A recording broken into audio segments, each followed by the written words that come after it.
Hey everyone, hope you're having a good week. I thought I haven't done a video here in a while, so I'll just jump on and share with you what's happening on the farm and what I'm up to this weekend.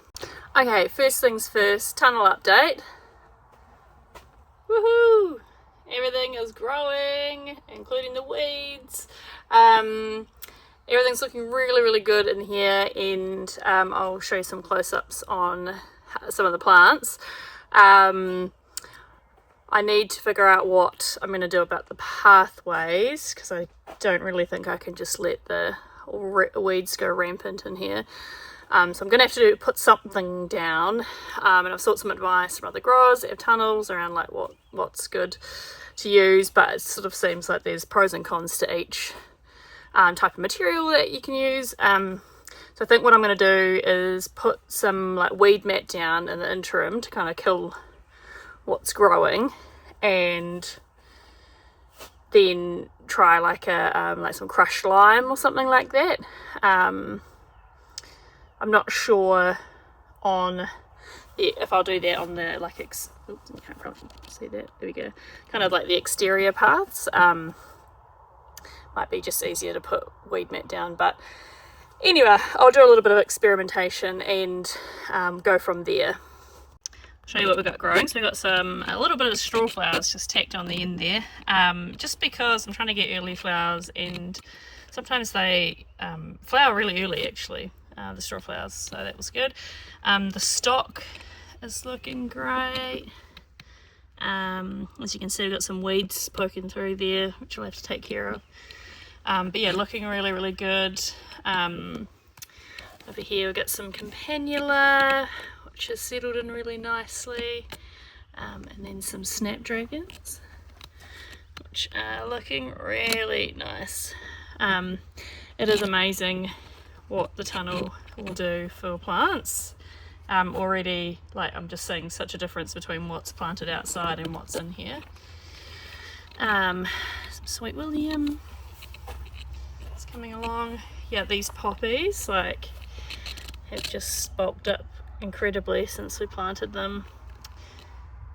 So those are the Icelandic poppies. So I'm really hoping for a nice early crop of those. Fingers crossed. We've got some Orlea, which is a bit hard to tell, down here. Got a little bit of status in here. I mostly grow that outside. But yeah, amazing how it's come along like fantastically since we planted it. Yeah, I just wanted a few earlier hardy annuals in here. And then we've got a whole bunch of anemone down the side here. So I'm hoping they'll be kind of early too. So we'll get some good early blooms off them. I've got some vegetables planted in here, just some brassicas and leaves of various kinds. Some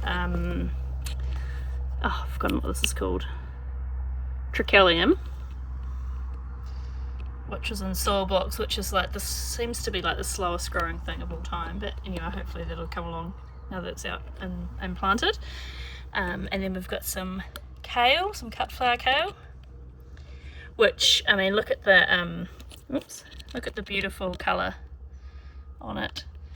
That's because we've had some cold weather. So basically, as soon as we get cold weather, the kale just starts producing really nice colours. So definitely a good winter crop. And then we've got the ranunculus row. I'm really pleased with how they're looking. Yeah, they've come along really nicely.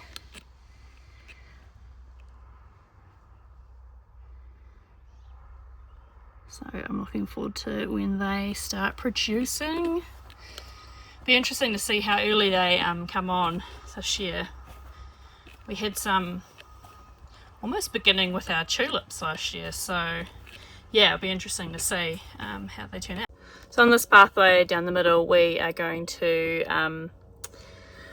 grow quite a few crates of various things. So we've got freesias. I'm trying to force some early tulips, some early like paper white daffodils, various other things. So hopefully we can get some earlier blooms. All right, so this is where we are outside. We've got nearly 3 and a bit rows planted here.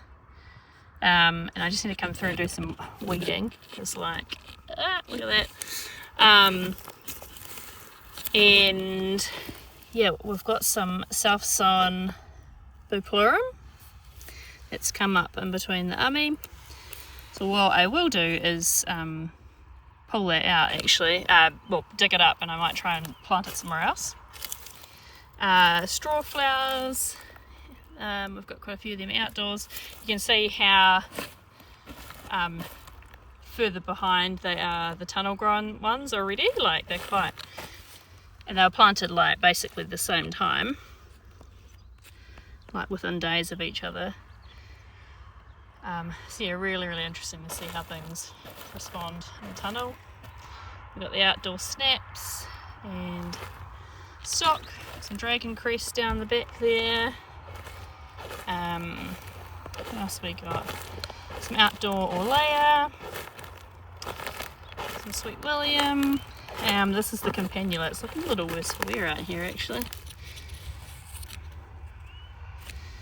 I'm sure it'll perk up soon though. And like these are the ranunculus, so is that a mouse that just ran in front of me? Just hiding under the weed mat. Good on him. So you can see how much smaller these are and like looking less healthy. And I think that's just to do with just being out here kind of unprotected. So yeah, that's super interesting. So one of the jobs that I need to do, well, I don't know how much of it I'll get done, but I need to dig up our yams. You can see that they've been frosted, which usually is a good thing to let them get frosted if you get frost. I believe it makes them a bit sweeter. So we're going to start digging those up, and I might just sort of dig a little bit at a time and then sort of store them in the ground. The peonies will be going here when I get around to planting them. So yeah, maybe I'll just lift some, plant a peony, lift some, plant a peony. And then also the rest of our peonies will be going here. And maybe another row as well. I think we'll need to free up for them. You can see, the effects of the frost. This was zucchini, completely toasted now. So this is kind of like the cool end of the field, which is kind of why we're putting the peonies down here, because it's a bit marginal in our climate to grow them. So some nice broccoli, which has been a bit eaten by the caterpillars. I had netted them, took the nets off too early, and then netted them again, and then I think the white butterfly is well and truly done now, so for the season, so I'm taking the nets off again. Growing Brussels sprouts for the first time. Never done that before. It looks kind of interesting how they grow. We've got some fennel as well, which is starting to bulb up, which looks really nice. Got another succession of like various brassicas, and then I must have sowed some kohlrabi as well, because that's sort of bulbing up too. So I've forgotten how you actually eat that, so that'll be interesting. Over here we've got some new delphinium plugs. So trying a new variety called Planet Pink, which I think is like a single pink, but looks really nice. And then we've got the rest of our delphs down there, and some foxies on the end. And I still have some more of those to plant, so I need to be able to free up some room. So I'm thinking the job will be to knock that down, and maybe this as well. We had some Rebecca in here, which I always go to grow it and then I just never use it, and so it ends up, you know, like this. I don't know, does anyone else do that? Not sure. I was keeping all of this as a seed crop. This is some of my like collected floret celosia seed, which kind of didn't turn out as good as I was hoping. I didn't do any sort of proper isolation or anything, and so there was a bit of crossing going on.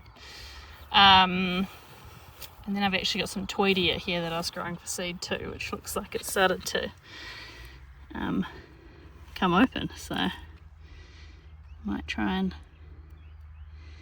collect, and maybe I'll grow some of that in a crate too, actually, in the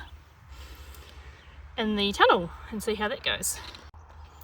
Down the end here we've got some beautiful proteas, which the bees absolutely love. You can see bee go diving into the centre there. I should be harvesting these better, but I kind of missed them. And then some of them are a bit short. Oh, look at these. Got bees galore on this one. They're still kind of young. And yeah, like the stems are a bit short, but I'll need to come through and just make sure that I'm harvesting them so we get some nice long stems next time. But these are, we've got pink ice here. Oh, I could harvest this one. This one looks long enough.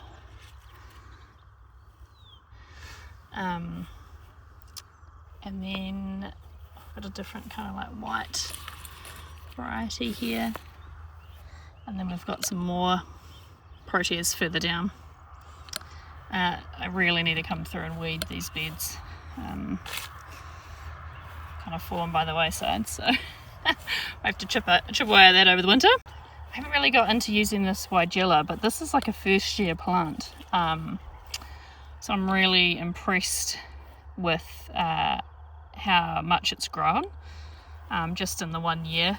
You can see, like, unfortunately a lot of our foliage crops ended up getting very wind burnt when we had a storm back in February, and so I haven't really been able to use a lot of them, which is a shame, as I was kind of saving them up for this time of year. But yeah, really like vigorous, and then I'm hoping we'll be able to harvest some of our snowball viburnum in the spring as well, which is what we've got here.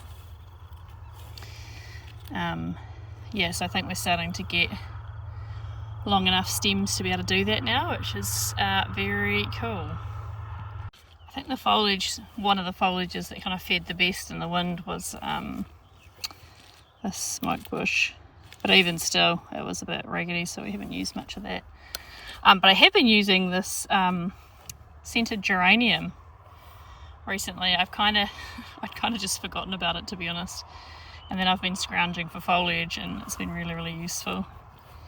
So yeah, I've just been cutting,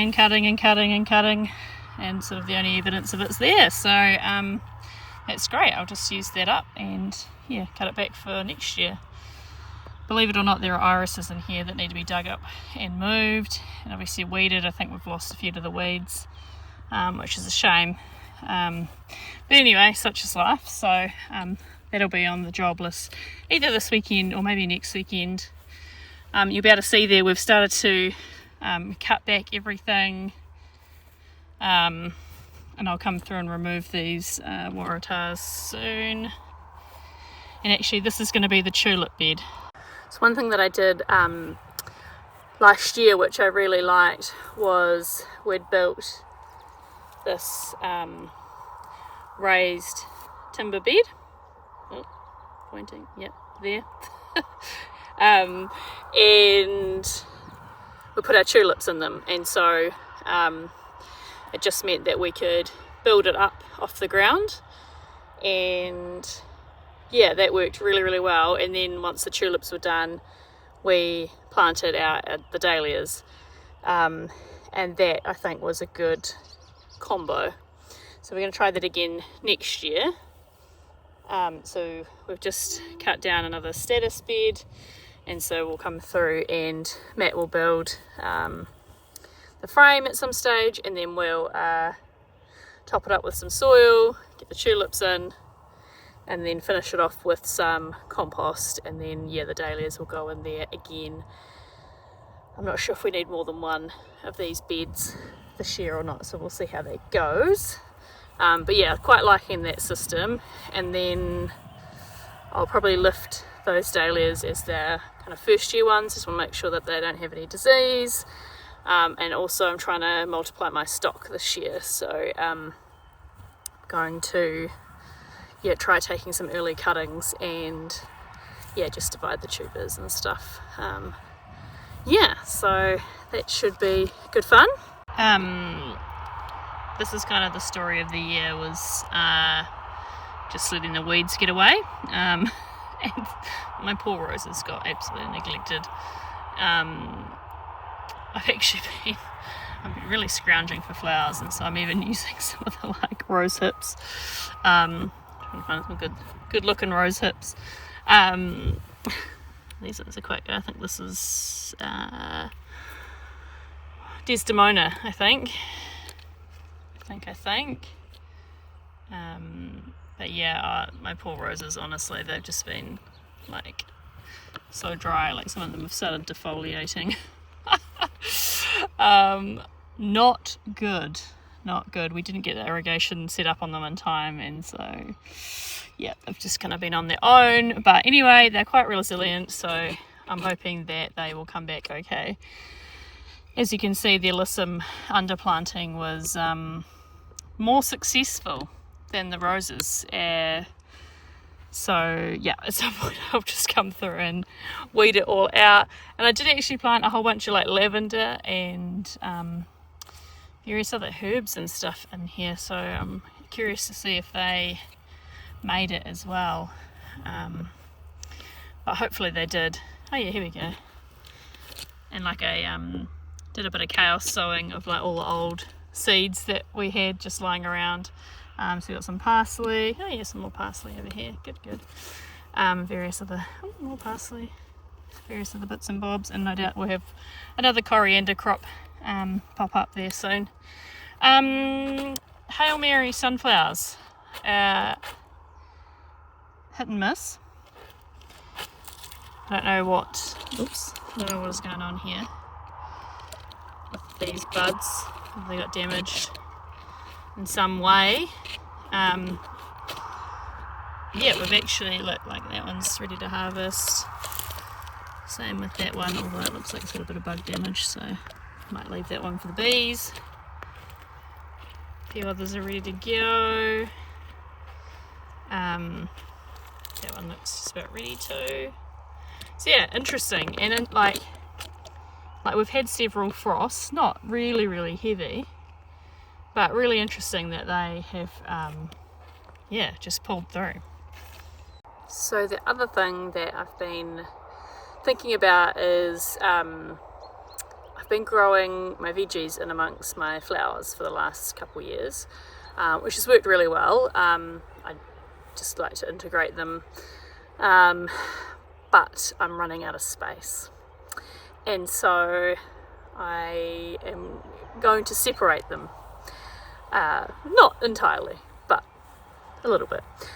So we are going to be building a dedicated vegetable garden, and we're going to have a dedicated staples area, and then a dedicated everything else kind of area, and I'll show you what I mean by that. So part of what brought this on is that with the state of the world, I feel it's good to be prepared.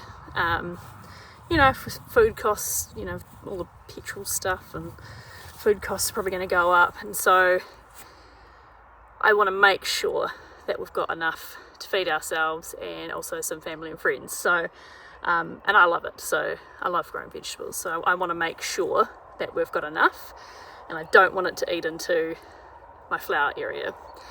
And so I'm going to try and do it as economically and as without as much labour as possible, because you know, when things get busy I just focus on the flowers, which makes sense, but I want to make sure that we get really good healthy veggies as well. So I'm standing out here in the paddock. So we normally have like sheep grazing in here, and what I'm going to do is we've got some leftover soil, which is when we put the drive in, and we've got several piles of the soil about the place. So I'm going to come through with the tractor and I'm going to make some rows. So we'll probably have about, I don't know, 5 or 6, maybe 20-30 metre long rows here, and then I'm going to fence it off, really just haphazardly, but probably use some of that wind mesh to try and keep the rabbits out. And that'll be where we put like potatoes, dried beans, like sauce tomatoes, like that kind of thing, where I can just sort of set and forget, put a, you know, underplant with something, or, you know, we've bought some hay, so we can like just chuck some hay down to try and retain as much moisture as possible. But basically big sort of like long rows of staple crops. And then we're going to have another area where we can plant sort of like supplementary vegetables like lettuce and spinach and carrots, and actually might grow the carrots out there too. But yeah, just stuff that we need less of, but still want to make sure that we have. So this is where that area is going to be. As you can see, we've put in, I'm not sure what timber this is, maybe redwood, I can't remember. It's not treated, so we feel comfortable growing our veggies in there. This is obviously a disaster, but hilarious. This kale has, I've tried to kill it like so many times and it just keeps coming back. Same with that silver beet at the back there. But yeah, so obviously needs resetting, but basically it's going to be, oh, this passion fruit needs some assistance, but yeah, so the passion fruit, you can see lurking in the back there, that I assume is going to take over most of this side of the shed where the trellis is. And then we're just going to grow probably mostly veggies and herbs here.